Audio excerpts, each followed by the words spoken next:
Muy bien. Bueno, jóvenes, muy buenas noches. Continuamos con nuestra clase de hoy, lunes 29 de agosto, ¿no? Sí, entonces hemos visto algunas particularidades como el tema de la parcialidad, ¿no es cierto?, de las bolsas de valores, ¿ya? Bueno, continuamos. Entonces, las operaciones más comunes, ¿no?, dentro de la Bolsa Boliviana de Valores son tres. Las operaciones de rueda, ¿no?, donde hemos visto que las operaciones viva voz son justamente el hecho de comprar y vender los papelitos, ¿sí? Las operaciones de reporto son las que yo como que empeño mi papelito, no la vendo, la empeño, sigue siendo mía, ¿no? Y una vez que yo devuelva lo que me he prestado con esa garantía, entonces sigue siendo mía, ¿no es cierto? Y las operaciones de cruce, como su nombre lo indica, es como un control de esas dos operaciones que hemos mencionado anteriormente, ¿ya? Otra actividad o otra operación que se puede hacer en la bolsa de valores es justamente subastar, ¿no?, las acciones, ¿no?, que no están inscritas, ¿no? Y cuando hablamos de subastar, ¿no?, es como en las alacitas, ¿no? Ustedes seguramente han visto, especialmente cuando ya están en los días de remate, ¿no? Agarran sus canchillitos, sus artículos de yeso y dicen, bueno, estamos ofreciendo 20 bolivianos, ¿quién da más? Otro dice 25, otro dice 26, 27, y hay un punto en el cual hay un equilibrio y ya nadie quiere dar más, ¿no es cierto? Y se lo vende al mejor postor, ¿no? Entonces, de esa forma, también la Bolsa Boliviana de Valores permite, ¿no es cierto?, subastar acciones, ¿ya? ¿Sí? No inscritas. ¿Está bien?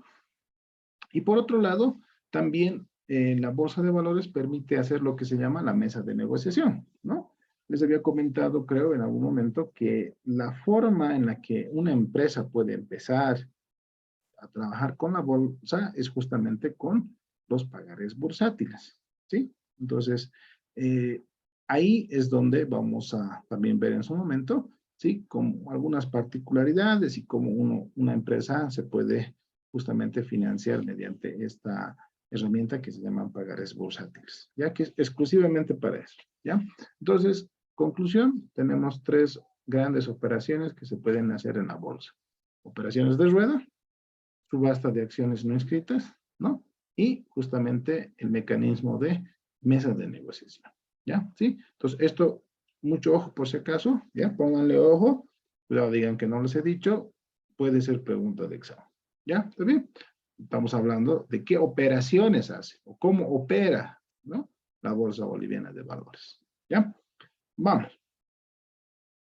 Vamos a, no volar, pero sí, un poquito. Vamos a ver también lo que son justamente las agencias de bolsa, ¿no?, especialmente en la parte de estructuración, ¿no?, para ver una de sus grandes funciones, que es justamente preparar, ¿no?, y hacer todo el prospecto para que una empresa se financie con papelitos, ¿ya? Hemos visto en su momento, hay varias agencias de bolsa en nuestro medio, ¿sí? Hay varias empresas, ¿no? Normalmente están ligadas con los bancos, ¿no es cierto? ¿Sí? Pero son otra empresa, definitivamente, ¿ya? Sí, entonces, el primer paso, eso también lo vamos a ver posteriormente, el primer paso para poder invertir en la bolsa justamente es ir a una agencia de bolsa, ¿ya? Sí, luego vamos a ver un poco la particularidad de eso. Calificadoras de riesgo, ¿no? Hemos hablado de que las calificadoras de riesgo justamente dan su opinión respecto a la calidad de los papelitos, ¿no? Sí, tenemos la calificación triple A, doble A, triple B, ¿no? Doble B, ¿no? Y aquí viene algo bien importante, uno de los principios rectores que hemos hablado en una clase anterior. A mayor riesgo, mayor rentabilidad, ¿no es cierto? ¿Sí? Si yo estoy consciente de que voy a comprar un papelito con mucho riesgo, entonces es probable que gane más también, como también es probable que si no va bien con esos papelitos, pueda también perder dinero, ¿no es cierto? Entonces, si uno está consciente de eso, está bien, ¿no? Y un poco cuando hablamos de diversificación, justamente, tenemos que mencionar eso, ¿no? Me explico. Yo puedo tener 100,000 bolivianos, ¿ya? Un poco yendo al ejemplo que estábamos haciendo hace rato, ¿no? Yo podría decir, bueno, 50,000 voy a depositar en Ecofuturo, ¿ya? 50,000 de los 100, porque me va a dar 8. Y voy a depositar 40 en Facio, digamos, ¿no? un ejemplo, 8%. O algo más real, digamos, de un inversionista. Ya, a Ecofuturo le voy a meter 50.000 bolivianos. A Sofía le voy a invertir 40.000 bolivianos. Y 10.000, ¿ya? Voy a jugar un poco al riesgo, ¿sí? Entonces, si yo estoy consciente de eso, pues una pequeña parte, se puede destinar a papelitos riesgosos, ¿ya? ¿Sí? En Bolivia no hay tanto eso, ¿sí? Porque todavía se cuida y además eso normalmente pasa en las acciones, ¿ya? ¿Sí? No hay tanto de eso de riesgos, pero en otros mercados sí, ¿no? En otros mercados, especialmente en Estados Unidos, ¿no es cierto? Una empresa que está iniciando sus operaciones, ¿sí? Cotiza en bolsa, ¿ya?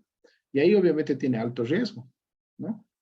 Pero si les va bien, entonces ya pueden ganar mucho los que han comprado ese tipo de papelitos, ¿ya? Entonces ahí sí he visto que hay calidades de papelitos. Acá en Bolivia no quiere decir que todos sean iguales, ¿ya? Pero el Estado y todo eso tratan siempre un poco de resguardar, digamos, al usuario, ¿no? ¿Sí? En Estados Unidos ya están acostumbrados a ganar y a perder plata, no hay problema, es normal, ¿sí? Aquí no tanto, ¿ya? O sea, con el tiempo tal vez cambie eso un poco, ¿ya? Pero las calificadoras de riesgo dan su calificación, como su nombre lo dice, ¿ya? ¿Qué consideran las calificadoras de riesgo? Aspectos cualitativos y aspectos cuantitativos, ¿ya? Esto vamos a ver un poco a profundidad cuando veamos prospectos, ¿ya? Todavía en la parte introductoria, ¿no? ¿Sí? No estamos en lo específico ahorita, ¿ya? Entonces, en cualitativos podemos ver los planes y estrategias, calidad de la administración, ¿no? Oportunidades de mercado, ¿no? Políticas de control y auditoría, ¿sí? Por ejemplo, un poco que me gusta analizar es, por ejemplo, el tema de oportunidades de mercado, ¿sí? ¿Qué está pasando, por ejemplo, con el tema de las prendas de vestir, por ejemplo, ¿no? Uno, en Bolivia tenemos el problema de la ropa usada, ¿ya? ¿Sí? Que yo considero, ¿sí? Que no debería haber. Es un negociado para ciertas personas que obviamente utilizan a los que sí necesitan trabajar y obviamente eh, al final los beneficiados son pocos realmente, ¿sí? No debería haber, en ningún país se permite eso, ¿sí? ¿Ya? Segundo, está empezando a entrar y ya hay realmente en todo lado la ropa china, que es nueva también, ¿no? Ah, que no es de muy buena calidad lo que traen a Bolivia, ¿no? Eso no quiere decir que el producto chino no sea bueno. Si tú quieres, los chinos te lo hacen de muy buena calidad, pero costaría más. Solo que en Bolivia, obviamente, nuestros importadores que van allá, ¿sí? Siempre buscan lo barato, ¿no es cierto? ¿Sí? Entonces, ese mercado, ¿sí? De la confección, eh, no tiene muy buenas perspectivas a futuro, ¿sí? Eh, estaba revisando, ¿no es cierto? Mm, prácticamente ya hay máquinas que hacen todo lo que es la costura, ¿no? ¿Sí? Y realmente en China, ¿no? El tema de la mano de obra que es muy barata, ¿no? Y otros factores macroeconómicos también, ¿no? Realmente hacen que la ropa china sea muy barata y no podamos competir, ¿ya? Entonces, una empresa más o menos que está en ese rubro no tiene muy buenas oportunidades de mercado a futuro, ¿no? Entonces, esos aspectos ven, por ejemplo, las agencias de bolsa cuando hacen justamente, y en este caso las calificadoras de riesgo, ven para poder dar su calificación, ¿ya? El tema de políticas de control y auditoría, eso es también muy importante, ¿ya? Eh, analizan cómo la empresa controla, cómo la empresa eh, se maneja, ¿sí? Hay una frase que dice que no hay confianza ni en la camisa, y eso es cierto, ¿ya? Y hay que tener mucho cuidado con eso. Hay un caso, por ejemplo, vamos a ver más adelante, que es el caso Enron, tal vez lo han escuchado en alguna materia de finanzas. El caso Enron es bien particular, ¿no? Era una empresa dedicada a la energía, y bueno, les iba muy bien por un tiempo, ¿ya? Pero ha habido un momento en el cual, lastimosamente, ya no les fue muy bien, ¿sí? Pero para no perder credibilidad, para no tener problemas en la bolsa y todo eso, ¿sí? ellos empezaron a maquillar sus estados financieros. O sea, en papeles estaban bien, pero en la realidad estaban mal, ¿sí? Y con el encubrimiento, ¿no? De firmas de auditoría, ¿sí? O sea, ellos hacían cocinar y las firmas de auditoría avalaban a sabiendas que estaba mal o que estaba maquillado esos estados financieros y avalaban que todo estaba bien. ¿Sí? Entonces, el tema de control es muy, muy importante. ¿Ya? Siempre debe haber control. No hay que es mi familiar, que es mi conocido, es mi mejor amigo, nada. Esos son los peores, ¿sí? Que pueden hacer quebrar a una empresa. ¿Ya? Sí, entonces siempre tiene que haber una política de control y de auditoría. ¿Ya? En los aspectos cuantitativos, definitivamente está todo el tema de análisis de estados financieros. ¿Ya? Con eso les digo todo. ¿Ya? ¿Está bien? Vamos a ver, les voy a pasar también los documentos para que ustedes vean realmente cómo se hace, ¿no? Cómo se proponen, qué análisis se hacen, ¿no? Ustedes lo van a tener en su momento. ¿Ya? Los voy a compartir. La EDB, hemos dicho que es la entidad que es como derechos reales, ¿verdad? Nunca se olviden eso. Es ahí donde justamente se ratifica, es ahí donde se realiza justamente el cambio de nombre de los papelitos, ¿no es cierto? Justamente es ahí también donde están registrados los papelitos, ¿ya? Tienen un código, vamos a ver más adelante, ¿no? Es un código alfanumérico que tienen justamente los papelitos, ¿ya? Sí, pero hasta ahí la EDB, ya saben, es como derechos reales de los papelitos. Y bueno, tenemos lo que son las AFIs, ¿no? Las AFIs son fondos, ¿no? De inversión, o sociedades que administran, o empresas que administran fondos de inversión, ¿ya? Lo que les había dicho día, ¿no? Si quieres participar de manera indirecta de la bolsa de valores, entonces tienes que ir a una SAFI. La SAFI, obviamente, te lo va a hacer trabajar tu plata y te va a cobrar una comisión. Francamente, a la fecha, sí, sus tasas no están muy buenas, ¿ya? Sí, yo, de nuevo ahí me van a preguntar ustedes, ¿quiénes invierten ahí? ¿Ya? ¿O quiénes dejan su plata ahí? ¿Ya? Es más cruel que lo que hemos visto hace rato, del 4.9 o del 5.5, ¿ya? Es menos todavía, menos las comisiones todavía peor todavía, ¿ya? Entonces, pero existen, ¿no? Y hay gente, obviamente, que confía en estas sociedades, ¿no? Y bueno, así es, ¿no? ¿Ya? Vamos. ¿Qué más? Por último, tenemos las empresas de titularización, ¿ya?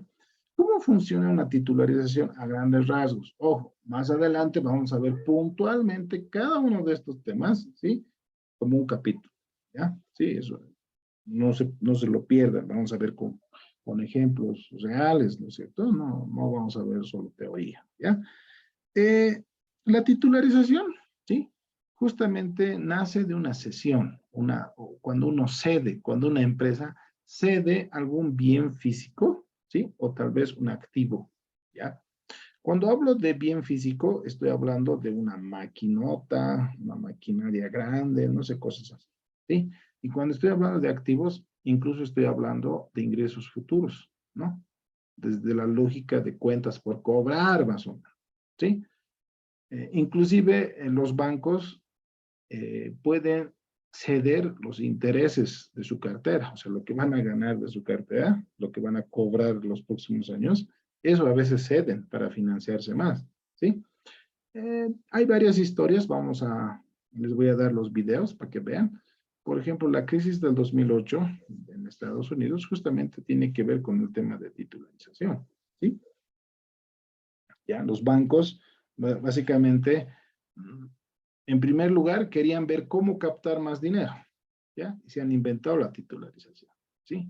Pero con eso han causado ciertos problemas, ciertos estragos, que en su momento les voy a contar con una película que hay, ¿no es cierto? Donde ustedes van a ver qué es lo que ha ocurrido, ¿ya? ¿Está bien? Pero, ojo, por el momento, cuando hablamos de titularización, ustedes mentalícense que estamos hablando de ceder, ¿ya? De entregar algo, ¿sí? Y obviamente se constituye como una empresa pequeña, ¿ya? Aparte de la empresa que se está financiando. Y por eso viene aquí un nombre bien interesante, que nunca se van a olvidar, le denominan patrimonio autónomo.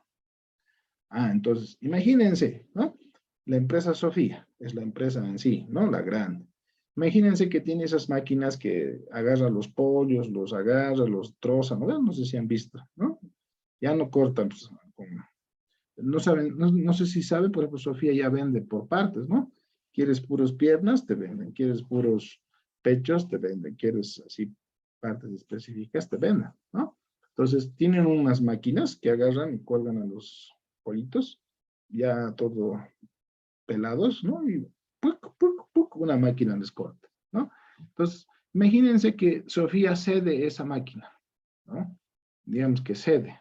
Entonces, con esa máquina, ¿no? Nace como una pequeña empresa dentro de Sofía, ¿sí? A eso se le llama patrimonio autónomo, ¿ya? Pero obviamente vamos a dar más detalles más adelante respecto a eso, ¿sí? Y obviamente cuando veamos los prospectos de este tipo de papelitos, ahí nos va a decir específicamente qué está cediendo determinada empresa, ¿sí? Y ese patrimonio autónomo se va a encargar justamente de garantizar la devolución, ¿no? De lo que llegan a recaudar, más los respectivos intereses, vamos a decir, por el momento, ¿ya? Sí, por el momento, ¿ya? Bueno, ese es, digamos, uno de los últimos papelitos que vamos a ver en esta materia, ¿ya? Bueno, con esto termino esta primera parte introductoria, ¿no? En la próxima semana, no se olviden, entramos a lo que vienen a ser los depósitos a plazo fijo, ¿ya? La primera clase vamos a ver qué es, cómo se calcula y todo eso, y la segunda vamos a ver cómo se negocia, ¿ya? La subsiguiente semana vamos a ver los pagares bursátiles, vamos a ver los casos específicos, ¿no? En 2 clases. Y la subsiguiente ya es el examen nomás, por si acaso. Mucho ojo, ¿ya? ¿Sí? Tomen en cuenta las fechas del cronograma que tenemos, ¿ya? A ver, con esta materia, una vez que ustedes cursen esta materia, ¿sí? Van a tener una base, ¿sí? Para ser asesores de inversión, ¿sí? O sea, van a poder decir ustedes y entender, digamos, lo que se publica en las redes sociales, en todo eso, qué tipo de papelitos hay, cómo funciona, cuánto llegarías a ganar, ¿no? Cuánto necesitas, algunas particularidades, ya vas a saber básicamente, ¿no? ¿Sí? Entonces, ya podrían postularse para cargos de asesores de inversión. Es como los asesores de crédito, ¿no? ¿Sí? Solo que en este caso te van a asesorar para que tú traigas tu platita y puedas justamente invertir en los distintos papelitos que hay. Ya, ese es un perfil. El siguiente son operadores de bolsa, ¿no? ¿Sí? Son justamente los que realizan, ¿no? Las operaciones. ¿Qué operaciones hemos visto? Hemos visto las operaciones a viva voz, hemos visto las operaciones de reporto, ¿no es cierto? ¿Sí? Todas esas operaciones ustedes ya van a tener una idea, ¿no es cierto? Básica, ojo, no vamos a entrar a profundidad por temas de tiempo, pero ya van a tener una base también, ¿no? Para poder justamente postular también esos cargos que hay de operadores de bolsa, ¿no? Y el otro cargo, vamos a decir, que podrían postular también es justamente el tema de estructuradores PYME, ¿ya? ¿Qué quiere decir eso? ¿Cómo hacen esos prospectos? ¿Ya? Eh, ¿Qué aspectos principalmente se enfocan, ¿no? ¿Cómo hacen su análisis de estados financieros? ¿Sí? Yo les voy a proporcionar de todos los casos que vayamos a ver, ¿no es cierto? Y obviamente ahí ya va a depender de cada uno de ustedes un poco interiorizarse más, profundizar más y realmente tal vez tener ese perfil, ¿no? Sí, pero la parte básica por lo menos lo vamos a ver conmigo, ¿ya? Entonces, esa es un poco la idea, ¿ya? Esa es un poco la noción, ¿sí? Darles un poco la parte práctica, ¿no? Hasta el momento un poco ha sido muy teórico, con algunos casos tal vez o ejemplos que he tratado de extraer, digamos, de todo este tiempo que he estado viendo, ¿no? Pero ya desde la próxima semana vamos a entrar ya a casos puntuales, ¿sí? Ya, casos reales, ¿sí? Lo cual obviamente nos va a hacer entender mucho mejor esta materia, ¿ya? Hasta ahí no sé si hay alguna consulta, alguna duda, alguien tal vez.